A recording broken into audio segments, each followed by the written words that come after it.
I'm doing a second part 2 because I boo-booed. I didn't know it, so thank you, Jaxie, for letting me know. I'm sorry I boo-booed, but it makes me feel good that y'all are out there listening, and you knew I boo-booed.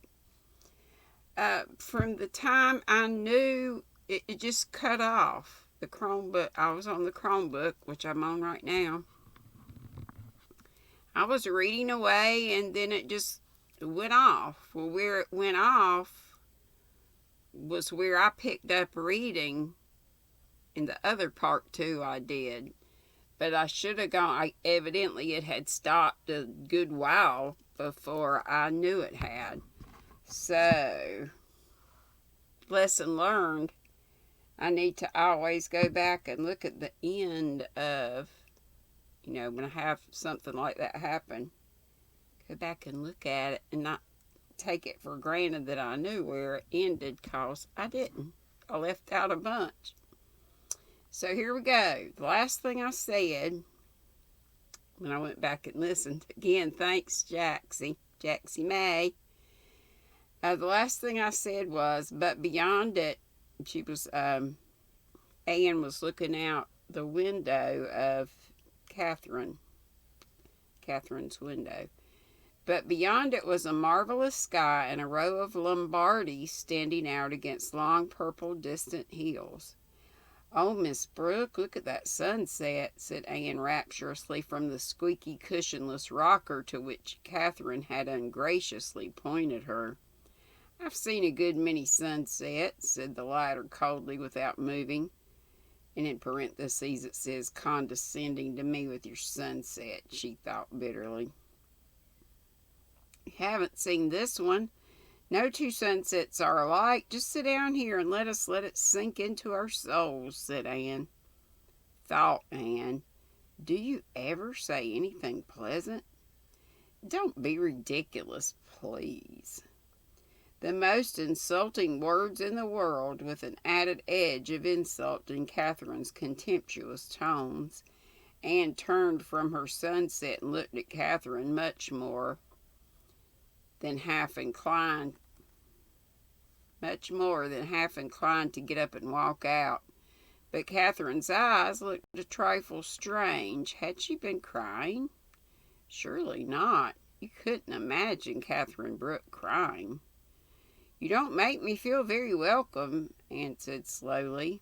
"I can't pretend things. I haven't your notable gift for doing the queen act, saying exactly the right thing to everyone. You're not welcome. What sort of room is this to welcome anyone to?"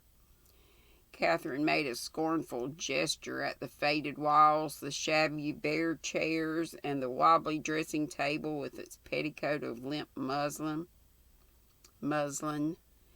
"It isn't a nice room, but why do you stay here if you don't like it?" That was for Marcel's Bible study. Oh, mercy, mercy, mercy.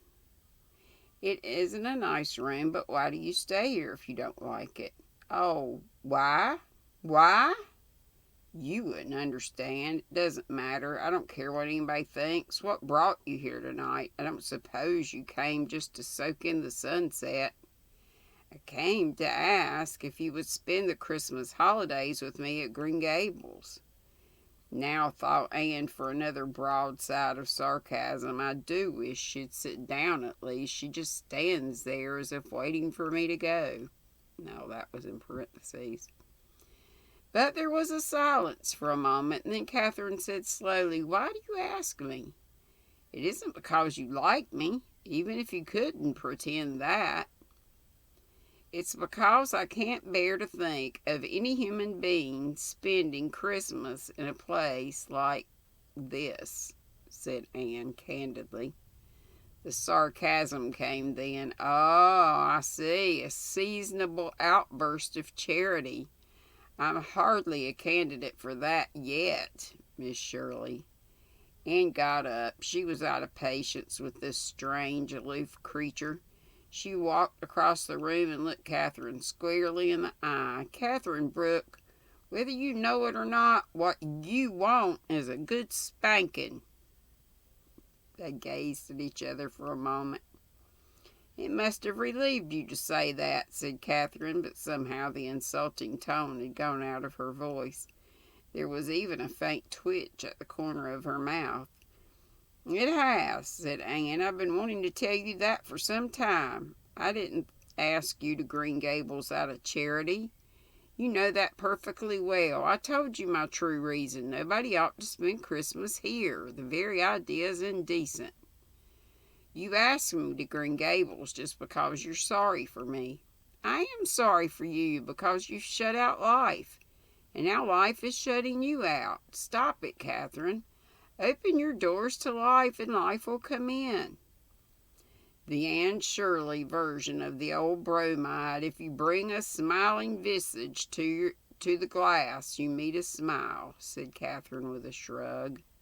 "Like all bromides, that's absolutely true. Now, are you coming to Green Gables or are you not? What would you say if I accepted to yourself? Not to me."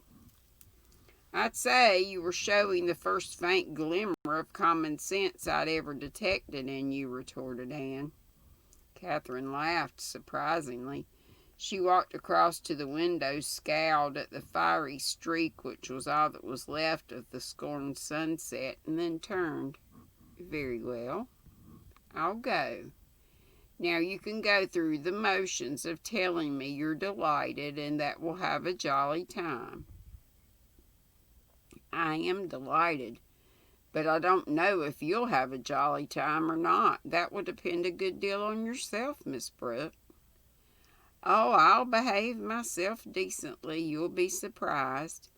You won't find me a very exhilarating guest, I suppose, but I promise you I won't eat with my knife or insult people when they tell me it's a fine day. I tell you frankly that the only reason I'm going is because even I can't stick the thought of spending the holidays here alone. Mrs. Dennis is going to spend Christmas week with her daughter in Charlottetown. It's a bore to think of getting my own meals. I'm a rotten cook. So much for the triumph of matter over mind. But will you give me your word of honor that you won't wish me a Merry Christmas? I just don't want to be merry at Christmas. I won't, but I can't answer for the twins. I'm not going to ask you to sit down here. You'd freeze, but I see there's a very fine moon in place of your sunset, and I'll walk home with you and help you to admire it, if you like." "I do like," said Anne, "but I want to impress on your mind that we have much finer moons in Avonlea." "So she's going?" said Rebecca Dew as she filled Anne's hot water bottle. "Well, Miss Shirley, I hope you'll never try to induce me to turn Mohammedan, because you'd likely succeed." "Where is that cat? Out frisking round out Summerside and the weather at 0. And you know, Rebecca Dew's supposed to not care for that cat. And here's where I picked up, so I missed a good bit.